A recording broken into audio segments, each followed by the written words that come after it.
Good morning. These are 6 of my new chickens. The rooster, the one that is supposed to be the rooster, is in isolation right now. And we'll talk about that another time. That's a real frustration. The 2 big ones, the one that's pecking at the bin trying to get out, and the one that's standing over here staring at us, they are model Javas.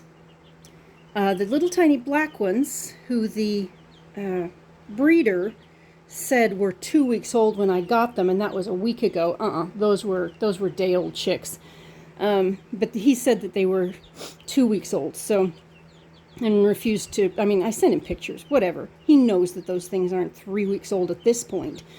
In any case, 2 of them are, or I guess, I got 3 black Jersey Giants and 3 black Australorps. And those chicks are, I cannot tell them apart, and they're not marked in any way, which the breeder said that they would be marked, which, again, that's strike number 2. But the little black ones, I think there are 2 black Australorps and 2 Jersey Giants there, but there may be 3 of one and 1 of the other, and I'm not sure. But anyway, what I was going to talk about is the fact that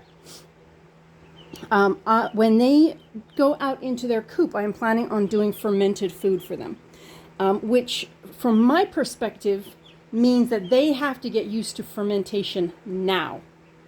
I have no intention of giving them anything else. I have my own recipe.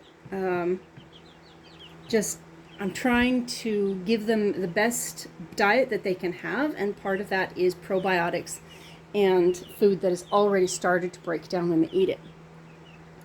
So I made some of their chick food, some of their chick feed. Now, I did not make this.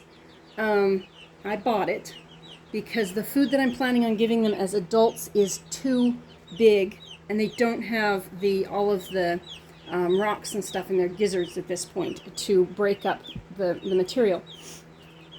So I used their chick food, and I put water in it, and this has been fermenting for 24 hours. It's got bubbles. It's just starting. But here's the interesting thing. I took this food, and let's see if we can get them to do it again. Because they are, I don't know, can you see? Sort of. You can sort of see them. Okay, so I'm going to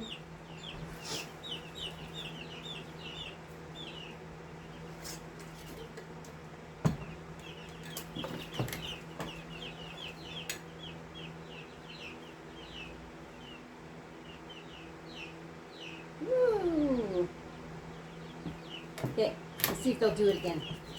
Because when I did this before, I walked away and they went absolutely nuts for it. Let's see if this happens. Give me a minute. Realize that it's there. They were fighting over it.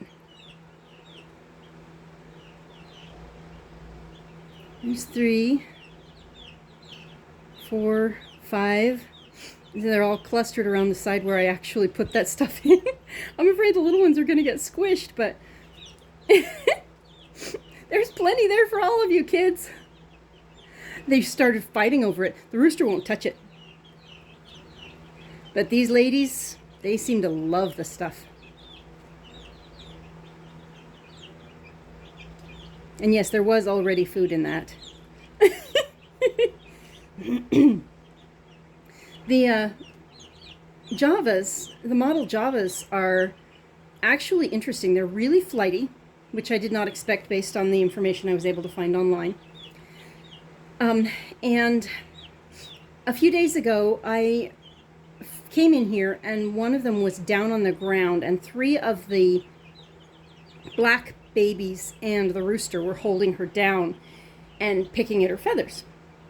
So I figured, okay, I need to get her out of there. And I got her out. And then after, I ended up chasing her around the room because she figured out what her wings are for.